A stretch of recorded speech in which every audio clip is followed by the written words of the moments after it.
Paz do Senhor, meus amados, vamos lá ao capítulo 32 do livro de Êxodo para dar continuidade a essa magnífica história, né? Esse magnífico momento vivido pelo povo de Israel, que foi a travessia do deserto, os 40 anos que eles passaram no deserto.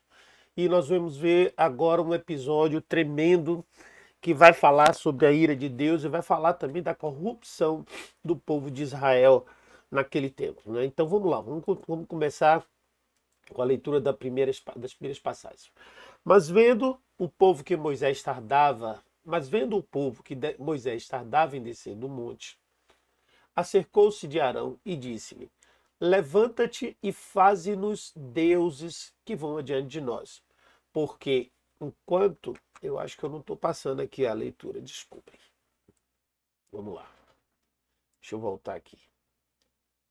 Vamos lá. Mas vendo o povo que tardava em descer do monte, acercou-se, que Moisés tardava em descer do monte, acercou-se de Arão e disse-lhe: Levanta-te, faze-nos deuses que vão adiante de nós.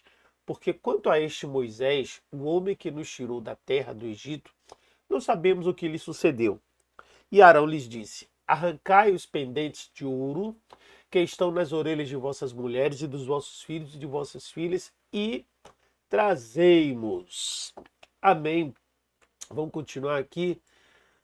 Então todo o povo arrancou os pendentes de ouro que estavam nas orelhas e trouxeram a Arão. E ele os tomou das suas mãos e trabalhou o ouro como um buril e fez dele um bezerro de fundição. Então disseram: Este é teu Deus, Israel, que te tirou da terra do Egito. E Arão, vendo isso, edificou um altar diante dele e apregoou Arão e disse: Amanhã será a festa ao Senhor. Bom, são 5 passagens aí, 5 versículos que mostram a corrupção do povo de Israel, como o povo de Israel rapidamente, com a ausência de Moisés, já começou a se desviar dos propósitos iniciais de Deus. Então, essas primeiras passagens demonstram que o coração do povo não estava de fato no Senhor, né? O coração do povo ainda estava muito preso às coisas desse mundo e eles foram até Arão, né? A Bíblia fala que eles foram até Arão, né, e pediu para que Arão fizesse um Deus, né? Olha, faça um Deus. Ou seja, como se Deus fosse criação do homem, né? E na verdade, nós entendemos que muitos deuses, de fato, esses feitos que existem em algumas culturas e nações, eles são realmente obras da cultura humana, obras do povo humano. Um detalhe, um detalhe interessante que tem na tradução do hebraico sobre esse texto, né, na tradução do hebraico, é que o que nós lemos aqui, vendo o povo que Moisés tardava em descer do monte, na versão em hebraico, a palavra que está lá não é a palavra tardar, mas sim a palavra se envergonhara Moisés para descer do monte. Então era como se o povo também achasse que Moisés já não estava mais querendo compartilhar o mesmo Deus, né? Então essa daí foi uma das fragilidades humanas. Essa daí também é uma das fragilidades humanas daquele povo manifestado. A segunda coisa interessante ainda no versículo primeiro, que, ah, que nós lemos é essa palavra aqui, ó, porque quanto a este Moisés, o homem que nos tirou da terra do Egito, essa, essa palavra, o homem que nos tirou da terra do Egito, ela tem um significado muito profundo. Por quê? Porque de acordo com essa palavra, eles já não estavam mais olhando para Moisés como um emissário, como um profeta de Deus. Mas olha só, e nem que sim tinha sido Deus que os havia tirado da terra do Egito, mas sim o homem Moisés. Então esse é um detalhe também fundamental para a compreensão e entendimento dessa passagem, o porquê que eles partiram, né, para a idolatria. Então, quando você não reconhece a profecia, você não reconhece o profeta. Quando você não reconhece a direção de Deus, você não reconhece o próprio Deus. Então é algo assim muito forte que fica nesses 5 primeiros versículos, né? Porque os versículos seguintes você vai mostrar aí o quê? Que Arão, ele chama o povo agora para que eles tirem os seus brincos de ouro das orelhas de suas esposas, de suas filhas, né, dos vossos filhos, e trouxesse até ele. Ou seja, o ouro ainda era uma coisa de valor, e Arão disse: olha, vocês querem um Deus, então vocês vão ter que pagar por isso, vocês vão ter que investir nisso, né? E aí foi nesse ponto aí que Arão pegou todo o material e fez um bezerro fundido. E a Bíblia fala aqui que aquele bezerro seria o bezerro que seria de Senhor para ele. Mas na verdade, o que acontece é o seguinte, que seria o Deus deles, mas no versículo 5, Arão já utiliza novamente o nome do Senhor, mas não para hoje, e sim para amanhã. Porque Arão sabia que a data de uma celebração seria no dia seguinte. E aqui Moisés chegaria de fato no dia seguinte, como nós vamos continuar aqui a leitura do texto, dos versículos seguintes. Então vamos lá. Aí diz o texto assim, versículo 6, versículo 6 a 8. No dia seguinte, madrugaram e desceram e ofereceram holocaustos, trouxeram ofertas pacíficas.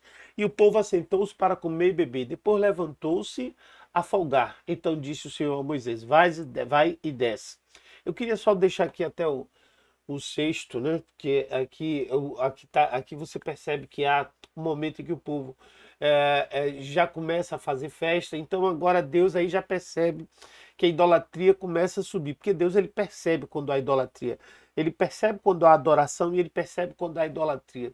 Ele sabe quando, porque a idolatria é uma falsa adoração, é uma adoração que tem um mau odor diante do Senhor. A adoração é a verdadeira a adoração, é o que Deus realmente procura.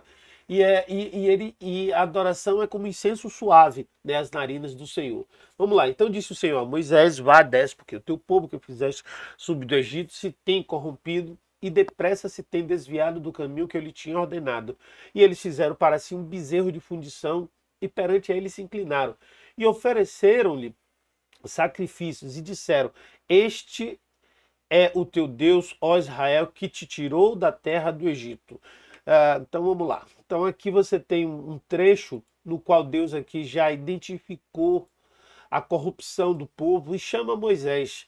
Mas ele chama Moisés e não chama Moisés à toa. Ele chama Moisés com uma advertência inclusa já nisso aí.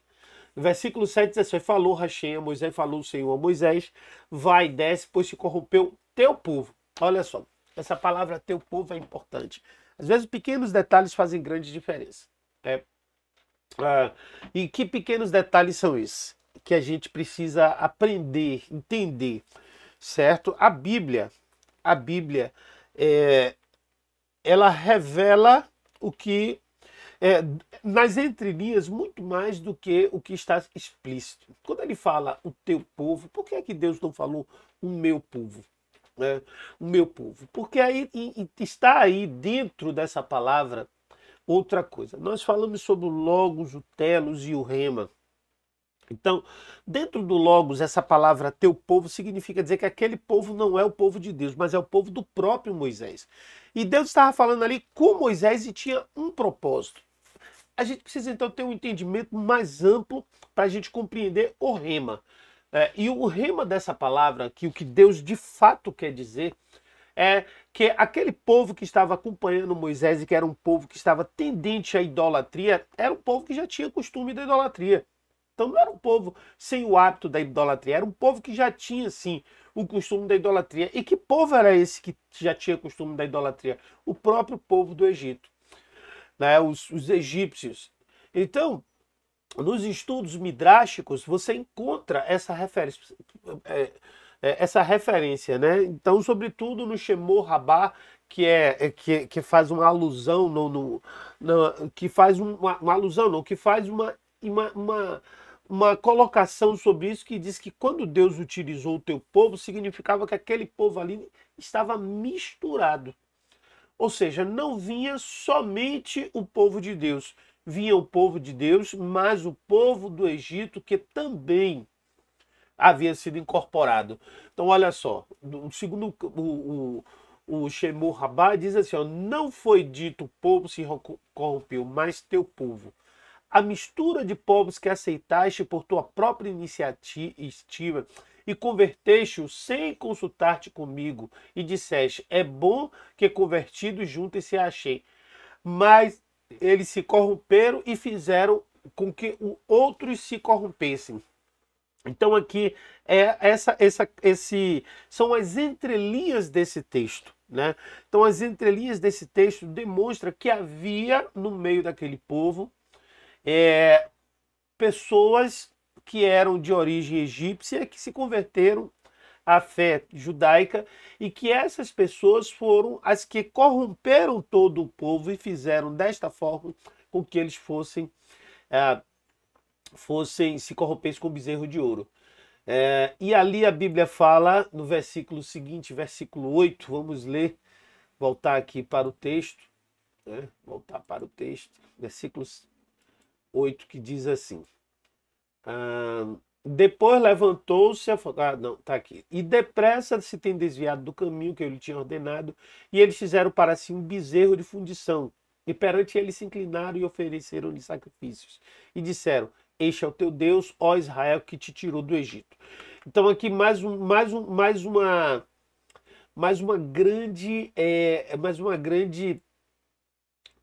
grande pecado cometido por aquele pessoal, né, por aquelas pessoas. Eles atribuíram, inclusive, a saída ou a retirada, a libertação deles, de Israel, a aquele Deus que eles tinham acabado de fazer. Então, isso é algo que é inaceitável diante dos olhos do Senhor, né? É inaceitável isso aos olhos do Senhor. Vamos ver agora o que é que diz os versículos seguintes, para a gente estar aumentando a compreensão desse texto. Disse mais o Senhor a Moisés: tenho visto a este povo, e é povo de dura serviço. Agora, pois, deixa-me para que o meu furor se acenda contra ele e o consuma, e eu farei de ti uma grande nação. Moisés, porém, suplicou ao Senhor, seu Deus, e disse: ó Senhor, por que se acende o teu furor contra o teu povo, que tiraste da terra do Egito, com grande força e com forte mão? Porque hão de falar os egípcios, dizendo: para o mal os tirou, para matá-los nos montes e para destruí-los da face da terra? Torna-te do furor da tua ira e arrepende-te deste mal contra o teu povo. Boas palavras aqui que vão ter agora uma boa interpretação para a gente fazer. Primeiro, Deus chama aquele povo de povo e diz que eles são cabeça dura, dura cerviz. É isso, cabeça dura, né? É a tradução bem literal, né? Nuca dura, né?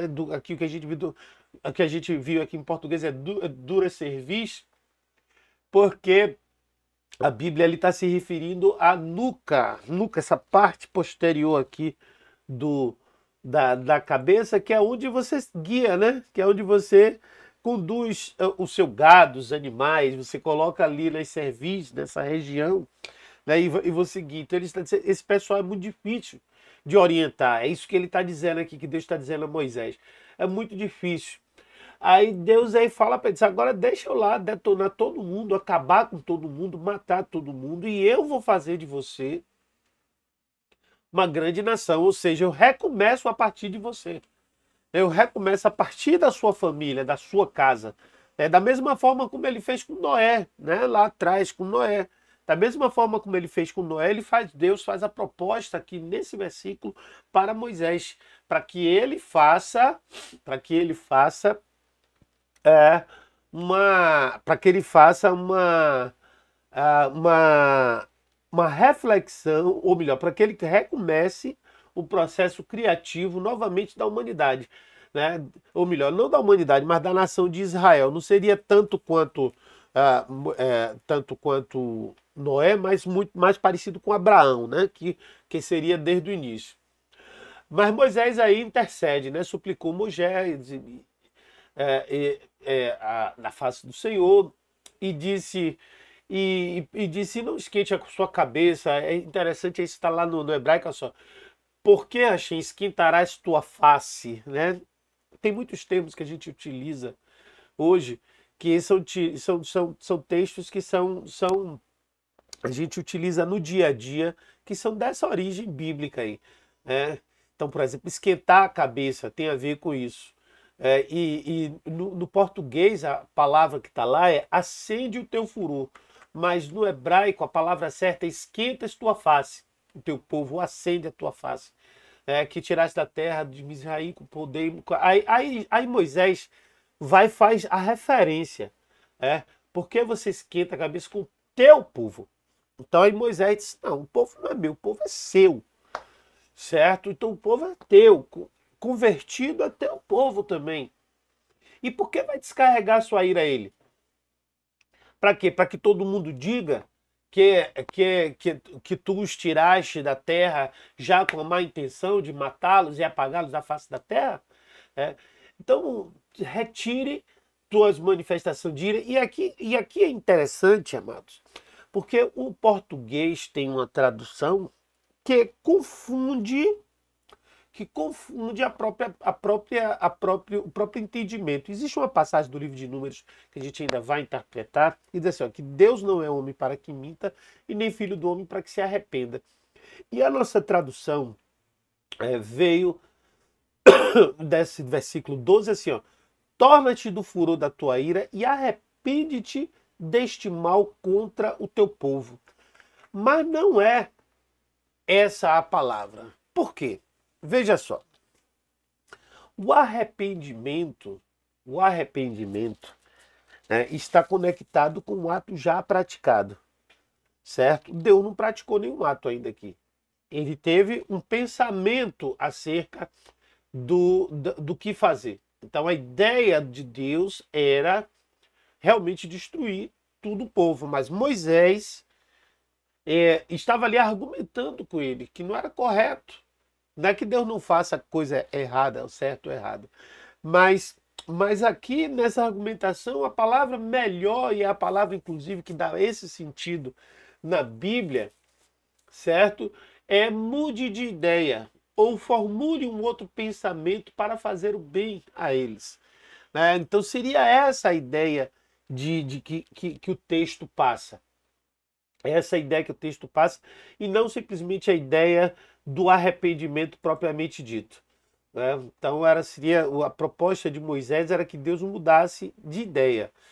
Aí o versículo diz assim: lembra-te de Abraão, de Isaque, de Israel, os teus servos, os quais por ti mesmo tens jurados, ele disseste: multiplicarei a vossa descendência como as estrelas dos céus, e darei a vossa descendência toda esta terra de que tenho falado, para que a possuam por herança eternamente.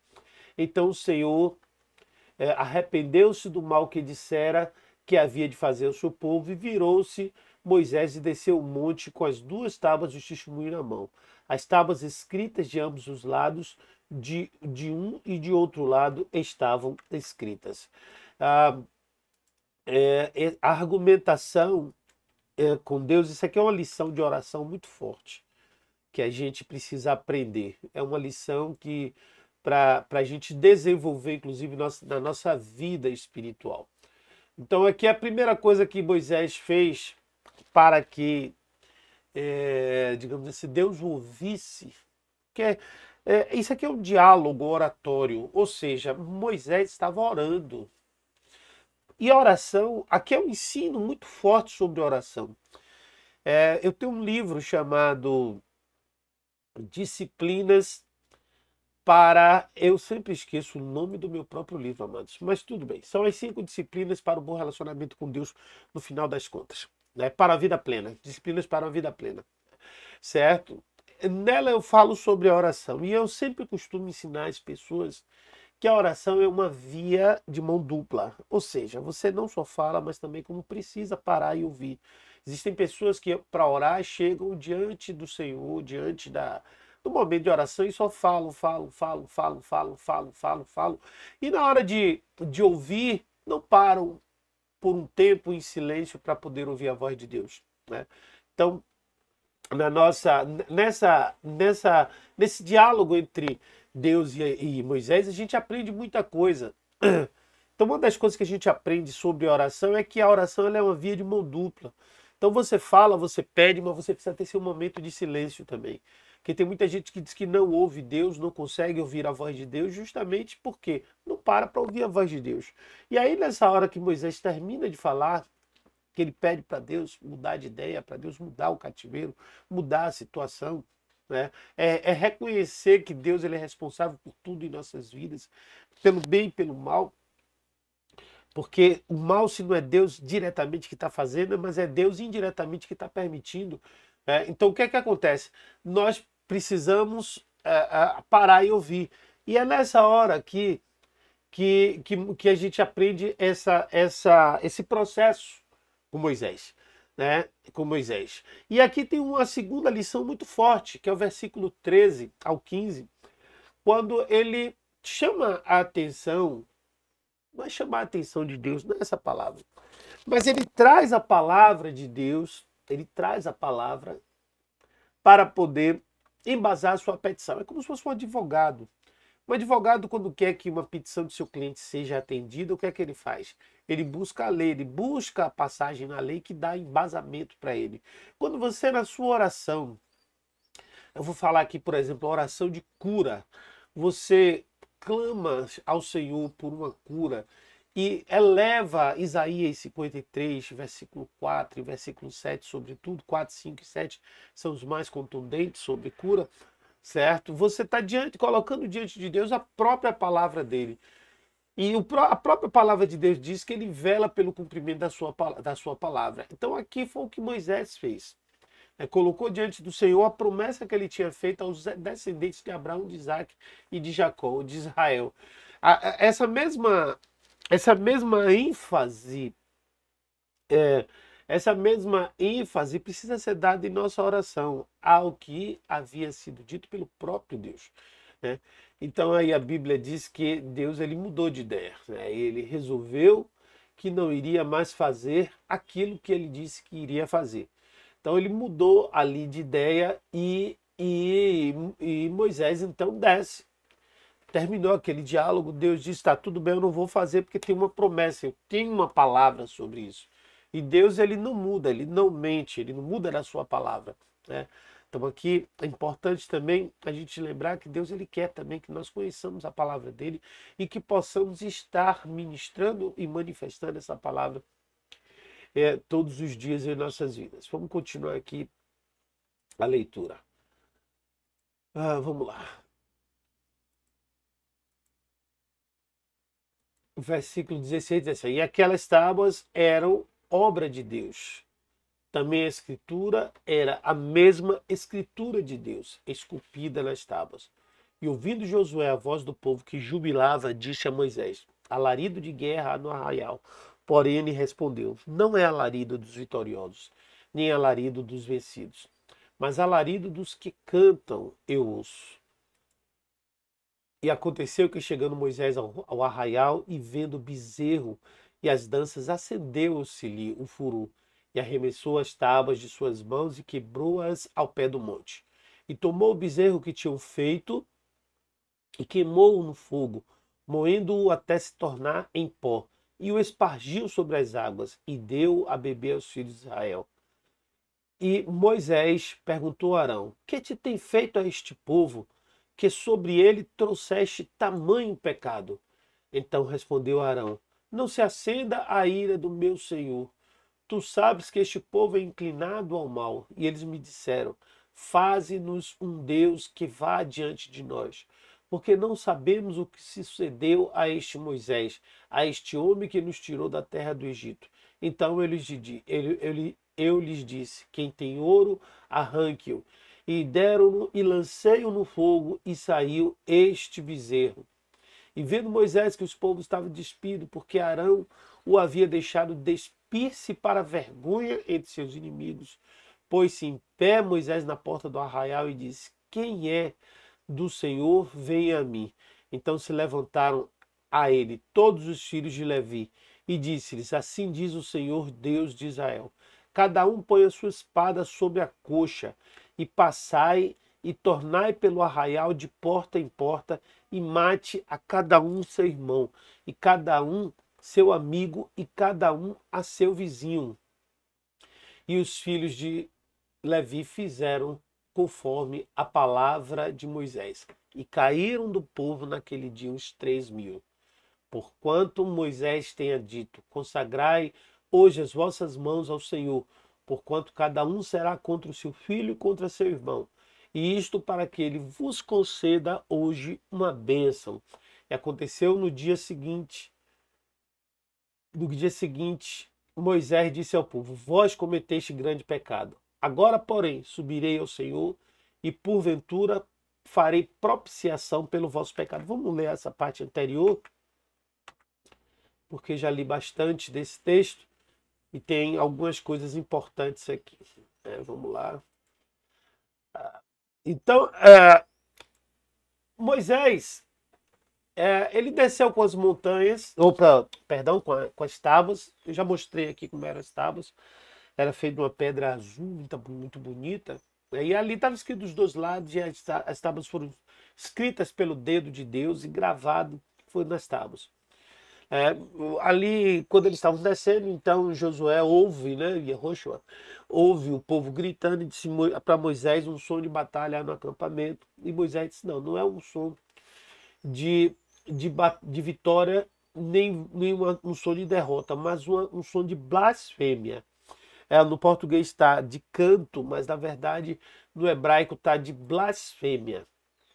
E quando ele se aproximou, ele viu ali o bezerro de ouro, né? Então, eles tinham construído o bezerro de ouro. E aí Moisés foi o que fez. Ele ficou bravo e arremessou as tábuas que estavam em suas mãos e quebrou as tábuas ali sobre a montanha. Quebrou as tábuas sobre a montanha e foi até o povo. E então ali o que foi que ele fez? Ele pegou o bezerro que tinham feito e queimou no fogo. Depois moeu em pó bem fino, espalhou na água e pegou a água, botou para o povo beber. Beber.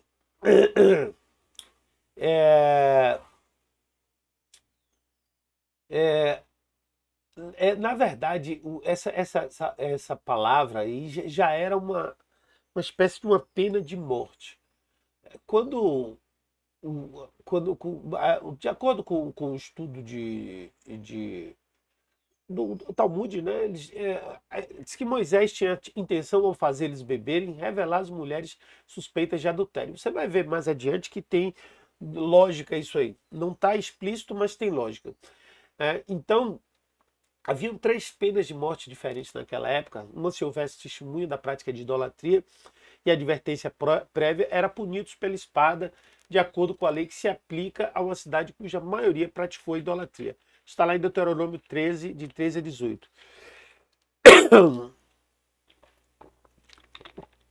Então Moisés fez ele beber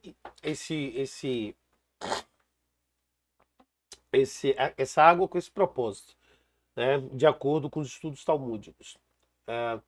Moisés também chama Arão e disse que o povo cometeu um grande pecado e que esse pecado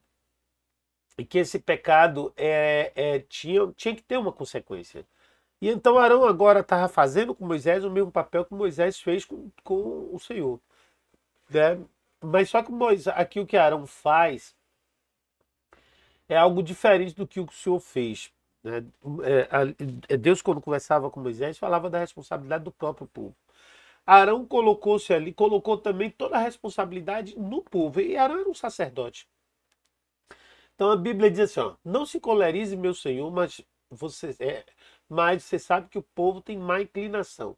Ou seja, eles têm sempre essa tendência negativa. Isso a gente já sabe do ser humano e tinha muito a ver com essa mistura. E eles me disseram, faça-nos deuses para ir perante nós, porque o homem Moshe, que ele tirou da terra do Egito, nós não sabemos o que aconteceu com ele. Mas aí você vê que Arão ele vai sendo conduzido pelo povo. Arão vai sendo conduzido pelo povo. Arão ele vai fazendo o que o povo quer. E o sacerdote ele não tem essa função. Arão paga um preço alto mais adiante, nós vamos aprender. Mas aqui a gente percebe que Arão ele tinha realmente teve essa fragilidade, né? Teve esse momento de ser conduzido. Moisés viu que o povo tinha sido posto e Arão tinha exposto, e Arão os tinha exposto. Isso eu estou lendo no hebraico, viu, gente? Então, assim, ó, eu estou traduzindo direto. Arão tinha exposto para desgraçá-los perante seus inimigos. E aí Moisés se postou diante do acampamento, é interessante isso, e diz que foi de Deus, se junte a mim, e os levitas se juntaram a ele. Né? E aí ele disse, olha, cada um de vocês agora vai lá e empunha sua espada, vá a um portão do outro acampamento e cada um mate seu irmão, amigo, próximo ou parente, não importa. E aí diz que a Bíblia fala que naquele dia eles mataram 3.000, certo? E aí Moisés diz, consagre-se hoje ao Senhor para dar a vocês uma bênção, pois cada um por seu filho e por seu irmão. No dia seguinte disse o povo, vamos continuar aqui a versícula, a passagem. Não, aqui eu já li essa passagem. Vamos lá, então vamos voltar para o hebraico. Então Moisés voltou e disse, por favor, este povo cometeu um grande pecado para fazer um ídolo de ouro. E aí sim, pronto. Aí Moisés fala que vai subir ao monte, né, porque eles cometeram um grande pecado e vai pedir para obter expiação, perdão, liberação, substituição daquele pecado. E a gente já está partindo para o final dessa passagem do versículo. Vamos ver aqui o que é que diz os versículos finais. Versículos finais. Diz assim. Assim tornou-se Moisés ao Senhor e disse, ora, este povo cometeu grande pecado, fazendo para si deuses de ouro. Agora, pois, perdoa o seu pecado. Se não, risca-me, peço-te do teu livro que tens escrito. Então disse o Senhor a Moisés, aquele que pecar contra mim, a este riscarei do meu livro. Forte, isso aqui. Vai, pois, agora e conduz esse povo para onde eu tenho dito. E eis que o meu anjo irá diante de ti. Porém, no dia da minha visitação, visitarei neles o seu pecado. E assim feriu o Senhor o povo por ter sido feito o bezerro que Arão tinha formado. Então aqui você viu a finalização desse capítulo. Moisés se dirige a Deus pedindo para que perdoe, para que não destruísse todo o povo. Mas Deus disse para ele, e a forma como Moisés agiu foi tremenda, né? Porque ele se colocou realmente pelo povo. Se não for para perdoar, me apague do seu livro. Mas Deus disse assim, ó, eu só apago aqueles que pecarem contra mim. Esse vai agora, conduza o povo para onde? Para onde eu lhe descrevi, para onde? Para a terra prometida. É para o local aonde você tem que ir. Para aonde tiver que ser o propósito de vocês. E aí ele diz que, e vai um anjo diante de ti, não mais eu, mas um anjo diante de ti, certo? Quando eu me lembrar de vocês, eu vou me lembrar dos seus pecados. E assim ainda,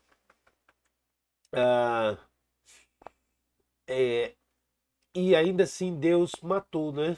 Muita gente. Tem gente que pergunta sobre Arão. Será que Arão já tinha morrido? Arão já estava morto espiritualmente. A gente vai ver isso no futuro, na morte de Arão, como ela se procede.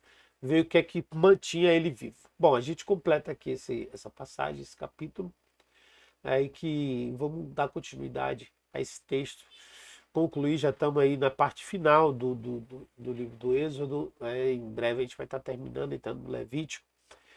E a gente vai assim dar continuidade ao nosso estudo. Amém? Que Deus abençoe e até a próxima aula.